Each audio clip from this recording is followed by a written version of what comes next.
Hello, everyone. This is Aran. I am an educator of philosophy based in Austin, Texas. Today, I'm going to have a conversation with my great friend Tren. Hello, Tren. Hi everybody, this is Chen. I'm a medieval historian and I'm based in Austin, Texas. It's great to continue our discussion today, Aaron.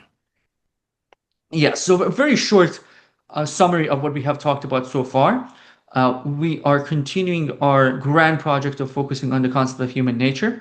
We have looked into the impact of evolutionary biology on the concept of human nature. In recent months, we have focused on evolutionary psychology as both a rather dominant paradigm in academic circles, but also very popular, kind of a popular sciencey dominant approach to human nature that seems to kind of have replaced the older conceptions of human nature, like pre-evolutionary concept of human nature uh, proposed by different religious doctrines or Enlightenment visions. And we have talked extensively about evolutionary psychology. We have read the foundational text. We have also provided a critical summary recently. And now we are focusing on a grand critique of evolutionary psychology. And in doing so, we are following Mr. David Buehler, an American philosopher of science and the author of Adapting Minds. We have talked about various layers of Buehler's criticism of evolutionary psychology. In the last episode, we focused on epistemic obstacles that exist in evolutionary psychology and how Buehler thinks the issue of identifying um, adaptive problems of in the ancestral environment runs into a number of important issues um, from the problem of generality of quote unquote problems like problem of mating versus a very specificity and concreteness of the process of natural selection, and also in Buehler's account a misunderstanding of how natural selection actually works, in the sense that natural selection is not about, like, the problems that exist in an environment are not like easily detectable locks, and the solutions aren't easily detectable keys that would just like fit there. The solutions and the problems are just ultimately extremely complicated. And this, in the case of human beings, is more present than any other biological entity because of our expansive imagination and intelligence, and that put ourselves into what Buehler calls an arms race of adaptation, that we're always kind of creating new pressures on each other, selective pressures on each other at the level, at the psychological level, because we are really fast in responding to strategies. If there is a form of manipulation dominant in a society, then the people who are on the lower hierarchy in that environment might find strategies to counter that manipulation by a new form of manipulation or by a new form of building alliances that will challenge the manipulative portion of the population to adapt to that. But that new adaptation creates a problem with the people in that are losing that game, and this goes on and on. And while this is happening, maybe the physical environment of that human population doesn't change at all or much, but that doesn't mean the adaptive problems are going to be fixed. So even if we think about the generalities of the economy of our ancestors as like the hunter-gatherer societies, that doesn't mean that the specific problems that existed in their societies were fixed by any measure. And if that tells us that their psychology was always kind of adapting to new forms of problems and pressures created not only by their environment but by their fellow human beings, that means that there is no stability in evolutionary sense for fixed adaptations to be developed in one arena and just remain the same for like thousands of years.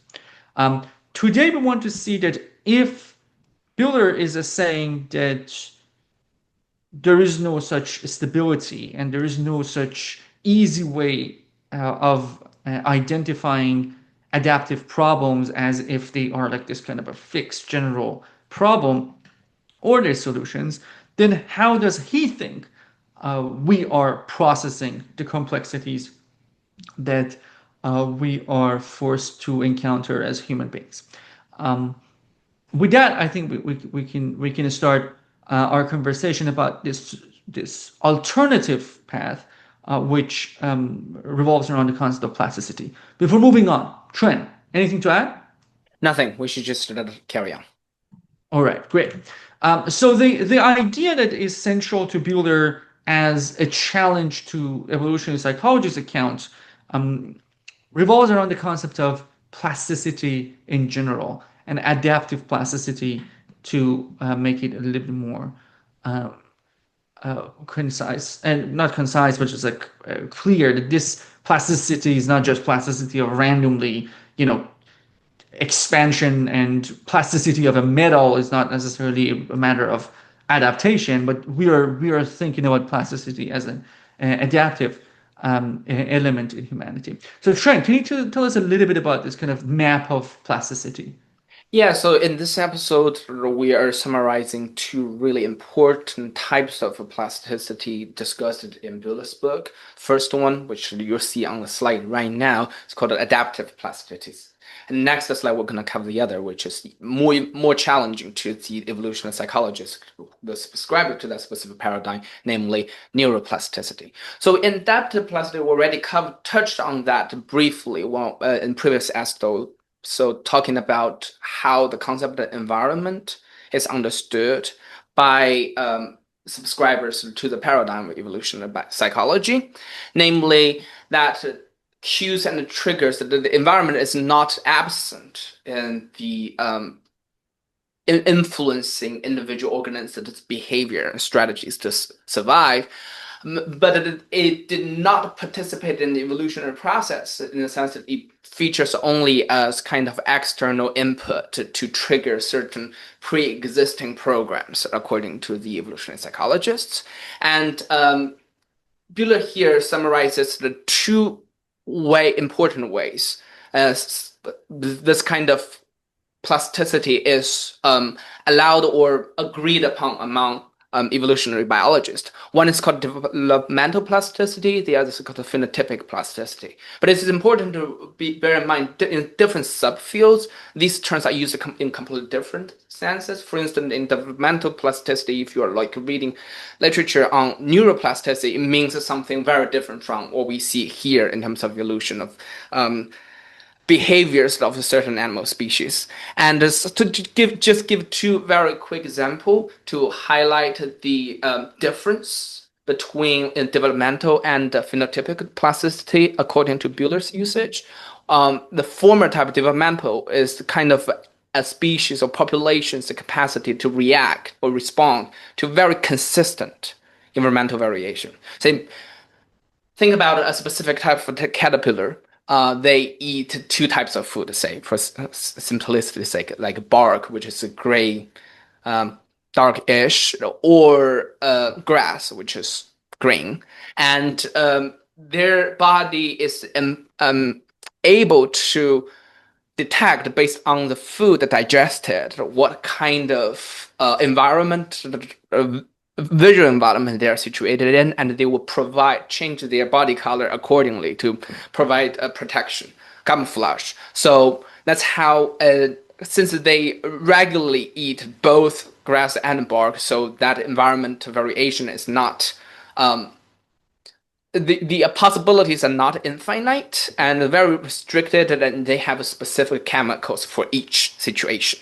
So evolutionary psychologists would not have a huge problem. They can explain this, it's still the key lock situation. It's just instead of one key, one lock, or two keys, two locks, or two keys, one lock, whatever. And the other type of plasticity, according to Buehler, phenotypic plasticity is to react to inconsistent environmental variations. So that, for instance, there's a type of fish in Africa called cichlid, and once the territorial male captures the territory, then it will gain a specific body feature, become really bright to attract mates, and develop mature testes to enter into that active procreative phase. But once it lost its like territory, very soon it will like that bright coloration would disappear, and accordingly, that active reproductive organ would also waste away. So, as whether a male individual could acquire territory is not regular or predictable. So, like that body must be sensitive to this piece of information and react accordingly. So, these are the two types of ways individual organisms could react to different environmental input, even though their whole genetic code is fixed. So it's kind of one, as we said in the heading, the one set of genotype, but it corresponds to multiple, at least two phenotypes, and in a non-random way. So that's a summary of Buehler's characterization of adaptive plasticity. Yes, and I think I have just a couple of like short points to mention to that point, and I think it's just a lot of it is just about the concept of environment, right? As you mentioned, like the for evolutionary psychologists, environment is not just the infinite complex world, right? Environment is already kind of it arrives at a limitation, right? So there are certain kind of like constraints that really get us to the point that environment becomes a very kind of a specific trigger cue kind of a um uh it functions as a trigger cue um a capability that is just now that just interacts with the genotype. The idea is that like if even when any biological entity just arrives to the world as an existing biological entity, by their kind of genetic structure, by their very basic phenotypic structures, they're already kind of very like only looking at very specific layers of the environment. Like in the case of the caterpillars do not care about like the sky maybe like they don't have any understanding or any kind of like relevance for so many layers of the world around them. They care about certain things because of their physiology, because of their the biological structure that they have. Now, in those uh, situations, if we have a kind of limited, that kind of infinite complex world to something very limited, that doesn't mean that everything is fixed in that kind of limitation. There are variations. Some of these variations are consistent, some of them are inconsistent. And the consistent variations are very easy for evolutionary psychologists to make sense of. Like it is a very clear, like a hypothetical. If bark then turn brown or grayish, if grass then turn green, like this strategy, the camouflage strategy, is a very much like a hypothetical. Even in those cases, one can say that it's a very kind of a causal link. Like it's not even like a decision, right? It's just like it happens. You eat bark, you turn into a bark. There is no like central intelligence system that will decide anything. Like aphids growing wings in crowded spaces, they won't have wings if there is enough space. It feels like very kind of mechanistic. Um, and that definitely fits everything that evolution psychologists say. The phenotypic plasticity is something that it starts to cause some issues that will be important in what Buehler is going to argue for, because unlike the cases of the camouflage diet to color, these inconsistent environmental variations require more dealing with more variables than I eat this, then this happens, right? Um, and you can see that with like the concept of a territory, right? Like it's a very important, it's a far more complex thing to determine that you have now captured the territory as opposed to you haven't captured a territory and you might lose the territory, and that's I think is a very important thing. It's not like that you turn green and you're just green. uh, it changes, and that change requires a more flexible adaptability. Of course, in the course of like the African circulated fish, the genetic structure hasn't changed, but this type of adaptability must exist. That is not about like a seasonal consistent thing, because maybe like a very kind of an alpha fish that has a very large territory just um, eats too much of the material, the prey available to them, and there happens to be like a contamination of a smaller fish that they eat, and now the alpha males all die. Now the whole story will change, and that's important for the survival of this specific fish to be able to adapt it to those new conditions, right? So we see a little bit more plasticity. That is not just like consistent, like kind of switch-like, right? It's different. It feels like that we can kind of explain the story by like maybe like complex switches, right? Like just like there are like many different if-thens, but like it still is kind of like an if-then situation. But what becomes a lot more problematic for evolutionary psychologists is neural plasticity. And Buehler spends a lot of time talking about neural plasticity, and neural plasticity is close to adaptive plasticity. You can even think of it as a category of adaptive plasticity in the broad sense of the world, but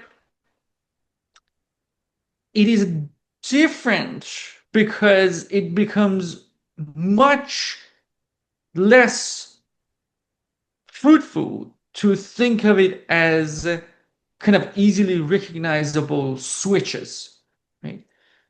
The idea of neural plasticity is not that it's not about a genotype's ability to produce different adaptive phenotypes, but some intelligence system, right? Some neural system like brain's ability to remake itself in response to changing environmental demands, right? It's not that the neural system is the same, it's just like there, and like environment says, okay, I have A, and the neural system says, okay, if A, then B. And the environment says, okay, I have C, now if C, then D. These functions, these hypotheticals can be pre-programmed. Like if A, then B, if C, then D. And that could be something like that is just fixed, right? Going back to the beloved analogy of, computer analogy, which is a fascinating like obsession and that exists in evolutionary psychologists, and not only them, it's beyond that. Um, the types of plasticity that evolutionary psychologists can accept are the types that are a matter of software, right? Like you can just kind of, there are limitations about like what can be done based on a hardware. Now you have like a specific input, you get a specific output, but the structure of the hardware, no software will change the hardware. The hardware is kind of fixed. That's not true about neural plasticity, and that's very important. There is something about that input that will change the hardware, which is the brain in our case. Right? Um, In this sense, neuroplasticity is a cousin of phenotypic and not developmental plasticity, but it is not about like some form of, a list of hypotheticals um, that is just kind of like predetermined or limited to a specific critical period of environment, critical period of development, sorry, or very specific things about the environment. Very unexpected things could happen. One might lose a finger. Um, or more psychological thing is that suddenly someone might be living under like bombardment and they are now facing constant physical threats. And now that environmental issue or change in anatomy doesn't just like activate a new program in the brain, it reshapes the brain. That's a very important difference. That the brain itself is not like saying that, oh, too many threats, activate this. It does that also, but the neural connections in the people who have faced, consistent trauma is not the same as the people who haven't. It's not that the brain is the same. Now the brain just okay, activate program number 10. We are under trauma. The connections are different. Or when like a finger is lost, the part of the brain that is responsible for taking care of that, those neurons will be dead, and other things will take their space. And this change at the level of the quote unquote hardware is something that Bueller thinks is going to be a huge problem for evolutionary psychologists.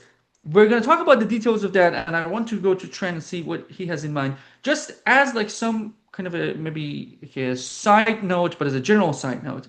Um, Number one, we are talking about this from the perspective of Bueller, and in our critical remarks, we're going to tell you like what problems might exist with his account as well. But also, just like we said with evolutionary biology, we are ourselves actively learning about these processes and like the scientific side of these processes as well. So as you see our conversations develop, we're hoping that we become more, um, you know, reliable as sources of, understanding how exactly what it means, this kind of rewiring what it means. So that is something that we're actively working on as well. Enough of that. Trent, do you have anything to add here? Yes, I think kind of intrigued by your connection between this neuroplasticity as a critique to the computer metaphor of the evolutionary psychologist. I think one way, at least as a layperson, I could think of is perhaps how human brain somehow for evolutionary psychologists as the subscribers of the paradigm, it's like a specific computer that is not the internet. It just has its hardware and its software.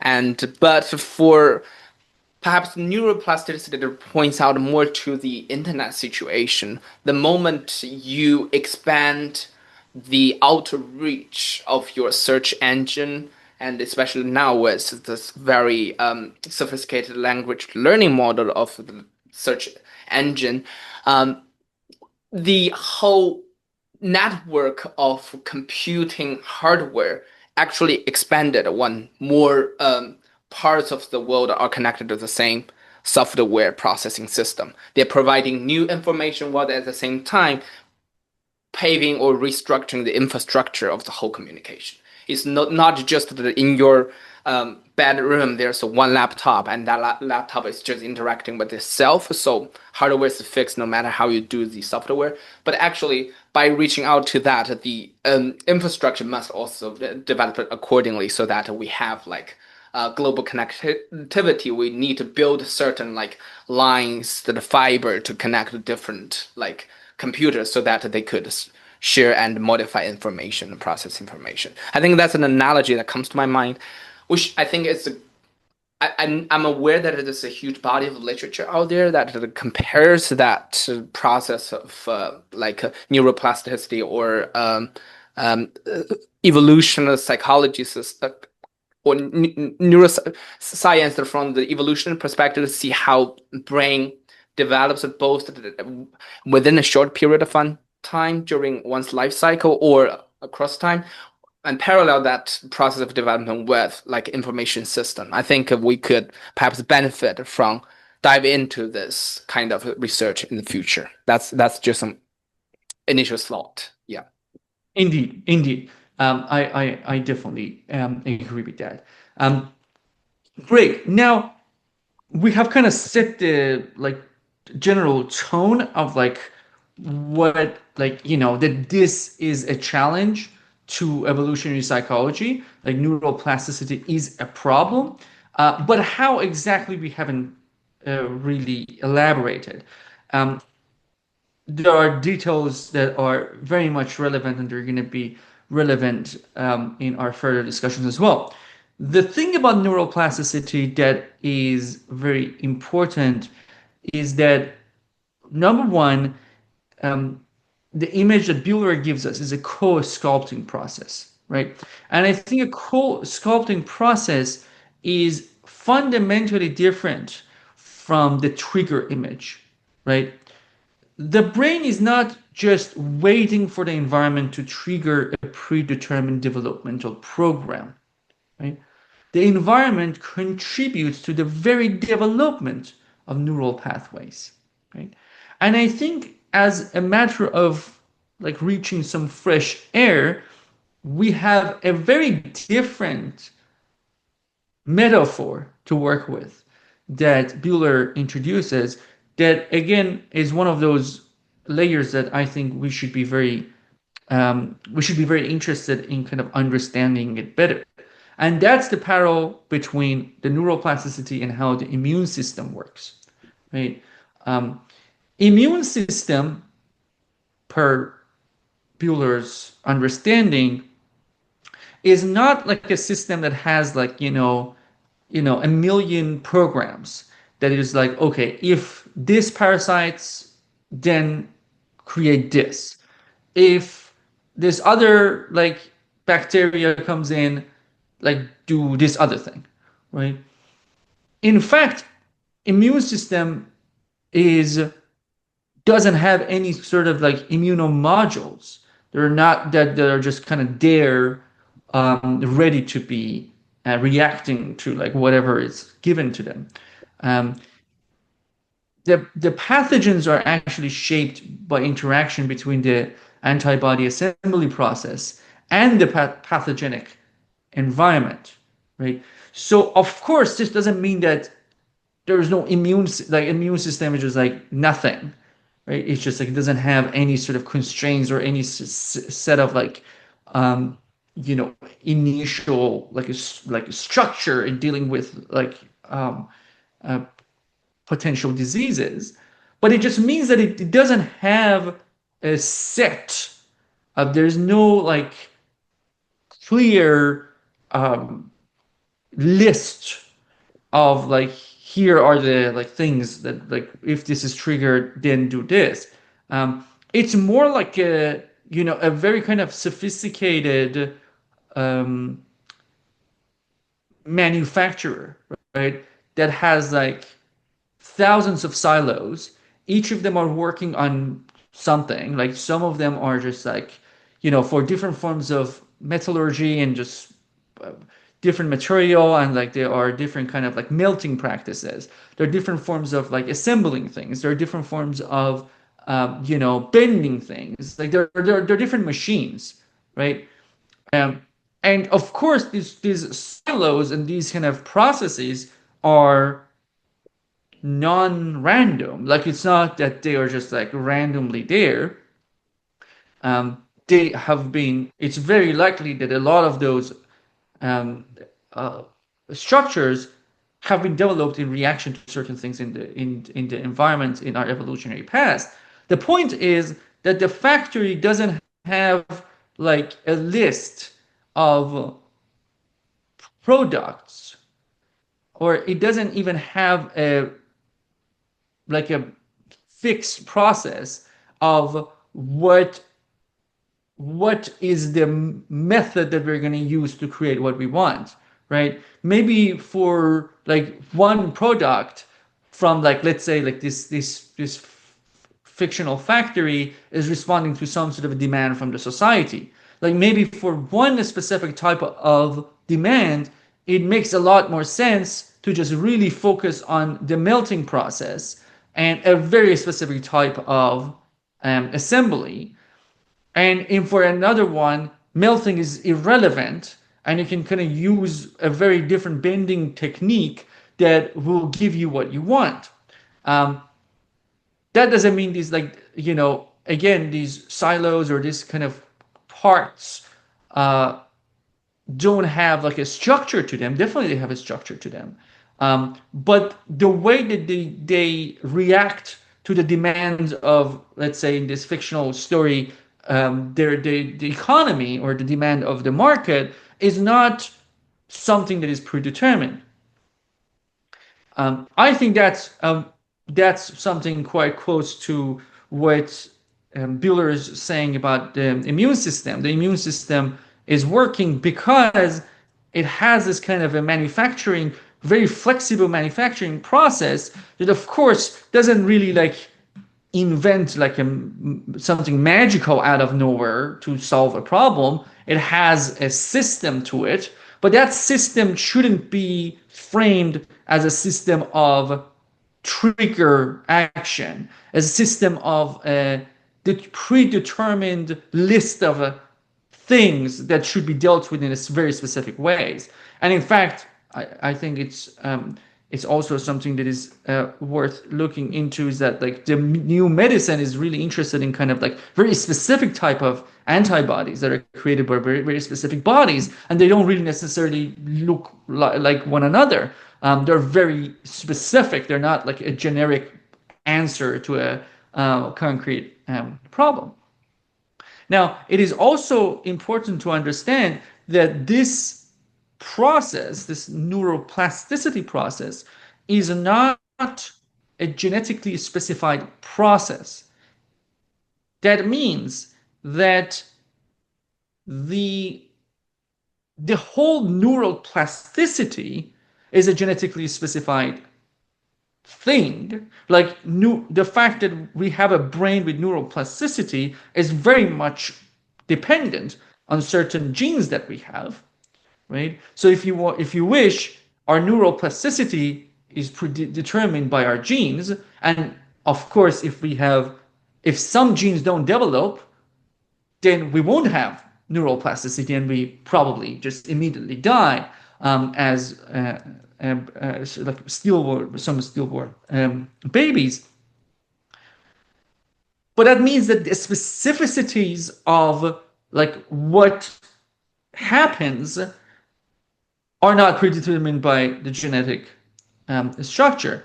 I think it's like kind of illuminating that Bueller mentions this point, and I'm just going to quote what is on the slide. And you see, just as selection can build complex adaptive structures without needing to be guided by a divine intelligence, neuroplasticity can build complex adaptive cognitive structures without needing to be guided by genetic specification, right? So just like the process of natural selection doesn't have this kind of an idea of that, oh, I want to build human beings in like 1 million years, or I want to kind of have this type of a species at this kind of an end goal. It just happens like by modification and retention and just moves on that way. There is no grand like plan there. How cognitive structures end up existing in us also doesn't need any sort of prior specification. It's very important to understand the distinction between saying that, oh, neuroplasticity just is there. It's like a phenotypic random thing that we have. Definitely not. It is genetically coded that we have neuroplasticity. But if genetic is genetically coded, we have neuroplasticity, that means that something is not determined. Very short side point. I think we are like as a parallel matter, we're dealing with a very different types of determinism. Um, because evolutionary psychology, I think, has a very specific understanding of determinism, and that determinism is just like you have certain genes; those genes find their way into your psychological mechanisms. That those psychological mechanisms lead to different manifestations of the same psychological mechanisms in different types of behavior, right? So in a sense, your behavior is determined, although specificities of your behavior is not, because that, is dependent on certain environmental issues. But the psychological mechanisms are. Neuroplasticity at least over like rejects that type of determinism. But in a different way, neuroplasticity could say that you're as like determined because this is a co-sculpting process with your environment, and you don't choose your environment all like always. So this is not just kind of arguing for some like radical free will. I want to specify. It's just like saying that that type of determination is not what this story is. Lastly, this whole point about neuroplasticity, Buehler argues, is a challenge to the whole modularity thesis. Because what happens is that the brain circuits are not just fixed, they change based on all sorts of variations, even just age. Like it is shown that people doing the exact same tasks, once they're aged, they're using very different parts of their brain, right? People who experience certain trauma, as I mentioned, certain losses of like anatomical losses, they are not like using the exact same part of the brain. That, of course, so far doesn't necessarily tell us that there are no domains, but it tells us that the domains are not just whatever domains are there. They're not like this kind of like shelf metaphor that okay, here is the module for this thing, here's the module for this other thing, here's the module for this other thing, and they're just there. Right? They don't move. Right? That image is destroyed so far. More things are going to get destroyed soon. But before we go there and actually finish this episode with one more slide, Trent, what are your thoughts here? Yes, very briefly, I just want to reiterate what you emphasized here, that the second point, that while Bueller challenges evolutionary psychologists the assumption that the way we could adapt a different environment is the genetically specified process. Bueller does not agree with that, but doesn't mean he is not a Darwinian evolutionary. Genes played a central role in the formation of a human brain to gain such a capacity to adapt to different environments. So, as you said, there's no free will in a strict sense that in his worldview, that without a genetic specification, it's still genetically dependent, or at least shaped the way we react to different environmental inputs. That's the only thing I want to add. Yes.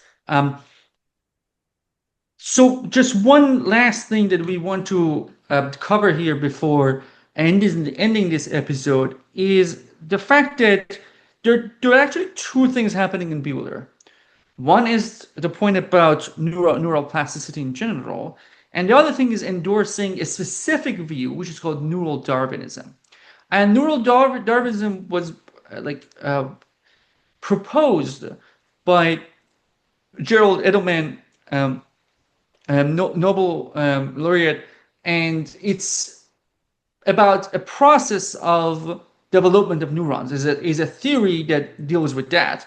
That basically says the process that exists in like the biological process that exists in at the scale of organisms, which natural selection plays a significant role there. It's kind of replicated in the brain itself, meaning that there is a proliferate and prune kind of a process that in some ways we can say neurons compete, and there is some sort of a competition, and there's a sort of a survival. Of course, neurons do not have genes, so this is itself a metaphor. Like, it's not like that. There is no reproduction in the sense that they are gonna be like reproduced and they were gonna kind of remember, quote unquote, this winning. Some neurons survive and some neurons die. As Trans Deacon puts it, evolution builds brains using evolution itself as a design tool, right? Now, the only thing that I want to say here is that this is a very specific perspective on how neural plasticity might work.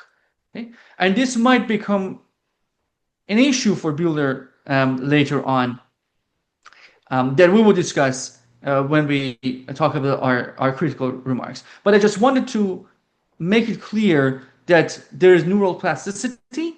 There is one way to understand how neural plasticity works, and that's neural Darwinism, right? And these are not like synonyms. One is explaining how neural plasticity works, or the scope of it, or how we should understand the logic of it. With that, I think I am satisfied so far about this doctrine of plasticity, because we're going to talk about like a very, very clear problem that might exist with Buehler's understanding of plasticity in the next episode. But Trent, any final thoughts? No, I think we should reserve our critical remark for future episodes. This, I think, is quite representative of a certain of our dissatisfaction or lack of disagreement with the David Buehler. I think sometimes that he confuses the metaphor for analogy by confusing categories. So that here we see neurons that were given a status that are comparable to species, basically in terms of evolution, and we will see later on in his use of the concept of individual, I think. So that's something we can just signpost and come back to in the future episodes. Yes. Excellent. So with that said, dear listeners, thanks for your attention. Stay attuned to our more discussion about the plasticity that, according to Buehler, is coming up.